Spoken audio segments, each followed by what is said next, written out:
श्री कृष्ण किस रंग के थे, जानकर हो जाएंगे हैरान। किस रंग के थे श्री कृष्ण? जनश्रुति अनुसार कुछ लोग श्री कृष्ण की त्वचा का रंग काला और ज़्यादातर लोग श्याम रंग का मानते हैं।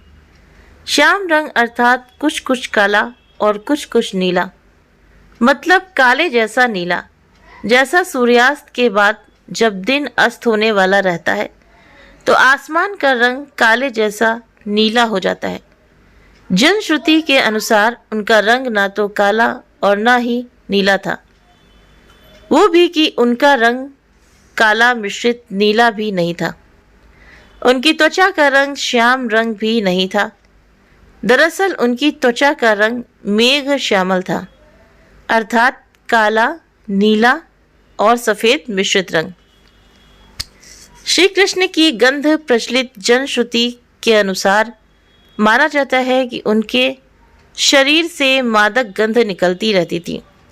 इस गंध को वे अपने गुप्त अभियानों में छुपाने का उपक्रम करते थे। यही खूबी द्रौपदी में भी थी। द्रौपदी के शरीर से भी सुगंध निकलती रहती थी जो लोगों को आकर्षित करती थी। सभी इस सुगंध की दिशा में देखने लगते थे। इसीलिए अज्ञातवास के समय द्रौपदी को चंदन, उपटन और इत्यादि का कार्य किया, जिसके चलते उनको सरेंद्री कहा जाने लगा था।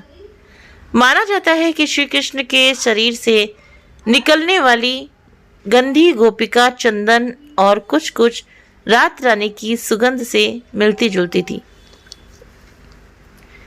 श्री कृष्ण के शरीर का गुण कहते हैं कि भगवान श्री कृष्ण की देह कोमल अर्थात लड़कियों के समान मृदु थी, लेकिन युद्ध के समय उनकी देह विस्तृत और कठोर हो जाती थी।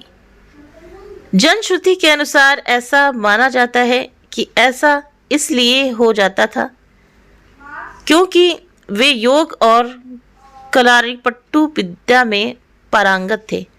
इसका मतलब यह है कि श्री कृष्ण अपनी देह को किसी भी प्रकार का बनाना जानते थे। इसीलिए स्त्रियों के समान दिखने वाला उनका कोमल शरीर युद्ध के समय अत्यंत ही कठोर दिखाई देने लगता था।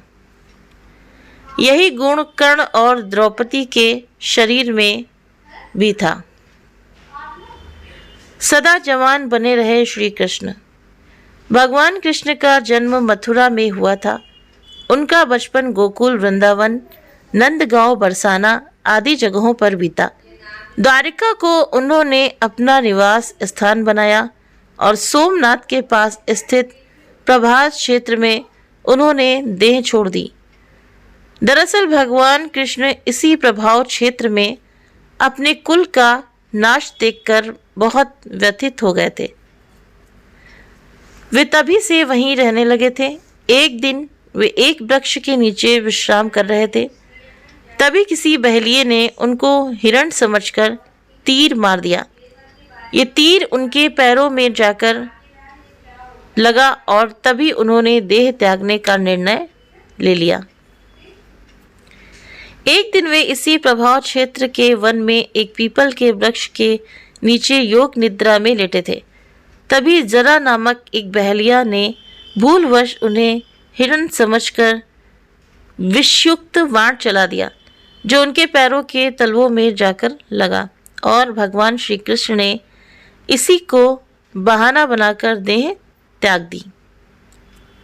जनश्रुति के अनुसार भगवान श्री कृष्ण ने जब देह त्याग किया तब उनकी देह के केश ना तो श्वेत थे और ना ही उनके शरीर पर किसी प्रकार से झुर्रियां पड़ी थीं, अर्थात वे 119 वर्ष की उम्र में भी युवा जैसे ही थे। कृष्ण की द्वारिका। भगवान कृष्ण ने गुजरात के समुद्री तट पर अपने पूर्वजों की भूमि पर एक भव्य नगर का निर्माण किया था। कुछ विद्वान कहते हैं कि उन्होंने पहले से उजाड़ पड़ी कृष्णस्थली को फिर से निर्मित करवाया था। माना जाता है कि भगवान श्री कृष्ण अंतिम वर्षों को छोड़कर कभी भी द्वारिका में 6 महीने से ज़्यादा नहीं रहे।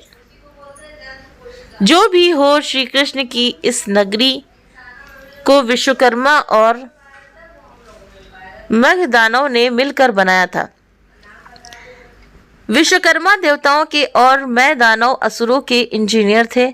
दोनों ही राम के काल में भी थे। इतिहासकार मानते हैं कि द्वारिका जल में डूबने से पहले नष्ट की गई थी।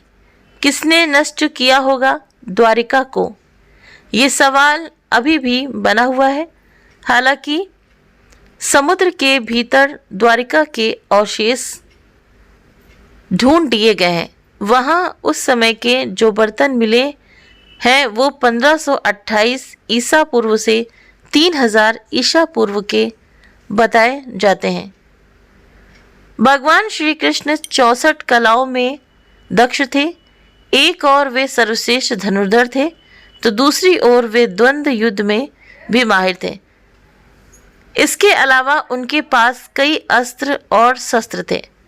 उनके धनुष का नाम सारंग था, उनके खड़ग का नाम नंदक, गदा का नाम कमोदकी और शंख का नाम पांचन था जो गुलाबी रंग का था। श्री कृष्ण के पास जो रथ था उसका नाम जैत्र, दूसरे का नाम गरुड़ध्वज था।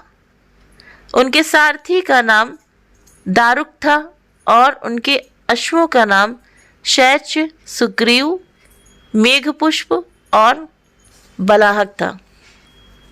वानर राज बाली ही था जरा बहलिया। पौराणिक मान्यताओं के अनुसार प्रभु ने त्रेता में राम के रूप में अवतार लेकर बाली को छुपकर तीर मारा था। तो कृष्ण अवतार के समय भगवान ने उसी बाली को जरा नामक बहलिया बनाया और अपने लिए वैसी ही मृत्यु चुनी जैसी बाली को दी गई थी। तो उम्मीद करते हैं कि ये जानकारी आप सभी को पसंद आई होगी। वीडियो पसंद आया हो तो वीडियो को लाइक करें, चैनल पर पहली बार है सब्सक्राइब करना ना भूलें। इस वीडियो के बारे में आप सभी की क्या राय है तो प्लीज़ आप मुझे कमेंट करके भी ज़रूर से ज़रूर बताएं। आप अपना कीमती वक्त देते हैं वीडियो देखने के लिए, इसके लिए आप सभी का बहुत बहुत दिल से धन्यवाद, शुक्रिया।